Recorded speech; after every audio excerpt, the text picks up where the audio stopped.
ونصلي ونسلم على رسوله الكريم أما بعد فأعوذ بالله السميع العليم من الشيطان الرجيم بسم الله الرحمن الرحيم لا جناح عليكم إن طلقتم النساء ما لم تمسوهن أو تفرضوا لهن فريضة ومتعوهن على الموسع قدره وعلى المقتر قدره متاعا بالمعروف حقا على المحسنين لا جناح علیکم تم پر کوئی گناہ نہیں ہے ان طلقتم النساء اگر تم عورتوں کو طلاق دے دیتے ہو اس سے پہلے کہ تم نے ان کو نکاح کے وقت چھوا نہ ہو اور تفریضوا لهن فریضہ یا تم نے ان کے لیے مہر مقرر نہ کیا مطلب یہ ہے کہ نکاح کے وقت یعنی جب نکاح ہو رہا تھا اس کے بعد تم نے ان سے خلوت اختیار نہ کی ہو مطلب خلوت سے بھی تم دور رہے ہو اور ان کے لیے مہر بھی نکاح کے وقت مقرر نہیں کی ایک تو نکاح کے بعد تم نے ان کو چھوا دیا ایک تو یہ ہو گیا دوسرا ان کے لیے مہر مقرر نہیں کی اب کہہ رہے ہیں کہ اگر تم نے چھونے سے پہلے طلاق دے دی ہے تو اب کیا ہو معاملات ہونا چاہیے ومتعوہن اب یہاں پہ کہہ رہے ہیں کہ تم انہیں تحفہ دو اب یہاں پہ جو تحفہ دینا ہے اس کو کہتے ہیں متع تحفے کو متع کا نام یعنی ان کو فائدہ پہنچاؤ تھوڑا بہت جو بھی دے سکتے ویسے جو شریعت نے کہا اگر مہر مقرر نہیں ہے اور ان کو چھوا بھی نہیں ہے تو ایک جوڑا کپڑوں کا دے دو اور اگر کوئی آدمی اپنی حیثیت کے مطابق اس کو کوئی اور چیز بھی دے دیتا ہے تو یہ ٹھیک ہے اور درست ہے کرنا بھی چاہیے علی الموسی قدر علی الموسی کا مطلب ہے اگر ایک آدمی خوشحال ہے مالدار ہے پیسوں والا ہے وہ اپنی حیثیت کے بقدر اس کو فائدہ پہنچائے وعلی المقتر قدر اور اگر ایک فقیر ہے غریب ہے تو اپنی حیثیت کے مطابق اس کو قدر کا مطلب ہے اس کے بقدر اس کے ساتھ وہ تعاون کریں جو اس کی حیثیت ہے متاعا بالمعروف اب بات یہاں پہ یہ ہے کہ فائدہ جو ہے یہ دستور کے مطابق گنجائش ہے جو انسان کی گنجائش ہے جو انسان کی طاقت ہے حقا علی المحسنین نیکوکاروں کے اوپر یہ بات لازم ہے یہ کام کرنا لازم ہے یہاں پہ تو یہ بات ہے تو اللہ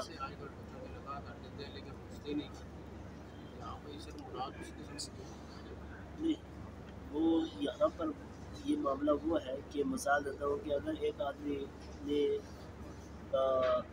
نکاح ہوا ہے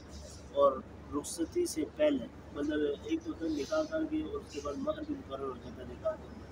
اب تو وہاں ایک تو یہ آپشن ہے ایک ہوتی ہے کہ مہر مقرر نہ ہوا ہو اور یہاں پر یہ ہے کہ نکاح کے بعد رخصتی ہوئی ہے لیکن اس نے چھوا نہیں ہے مطلب ابھی ان کی آپس میں خلوت نہیں اختیار ہے تو اس سے پہلے کوئی نوبت آ گئی ہے مسئلہ بن کے طلاق دے دی اب اس صورت میں مرد کے اوپر کچھ بھی نہیں ہے سوائے اس کو فائدہ پہنچانا جو کپڑوں کی صورت میں ہے یا کوئی پیسوں کی صورت میں دینا چاہے پیسے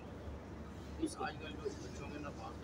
پہلے ہی کر دیتے ہیں بالکل 2 مہینے 4 مہینے پہلے یا 10 دن پہلے چاہتی ہو جاتی ہوئی بھی ہے ہاں اگر اس صورت میں بھی جس طرح نکاح ہو گیا اور چھوا نہیں ہے جیسے اگلی آیات میں یہ بات آ رہی ہے تو چھوا نہیں ہے مار مقرر تھا تو اس صورت میں آدھا مار دے گا اور آدھا مار کیونکہ مار مقرر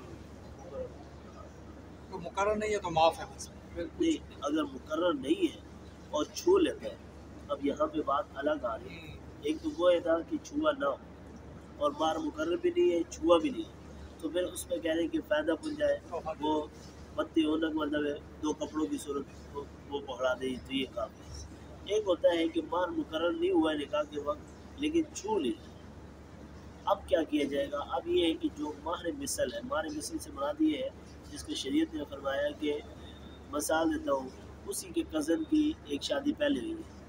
اس پہ دیکھا جائے گا کس کا مہر کتنا مقرر کیا یا اس طرح 3-4 رشتے اور ہوئے جن کے مہر مقرر تھا اب اس کا جو آدھا ہے وہ دینا پڑے گا اگر مقرر چھوا ہے تو پورا دیں گے اور اگر چھوا نہیں ہے تو پھر آدھا دیں گے اور اگر یہ جیسے نکاح ہو گیا رخصتی نہیں رخصتی کی ہمارے دین میں کیا حیثیت ہے اصل چیز تو ہے نکاح کے بعد رخصتی یہ تو ہم نے اپنی رسم یہ ہماری رسم ہے نکاح اصل چیز ہے نکاح کے بعد وہ آپ کی بیوی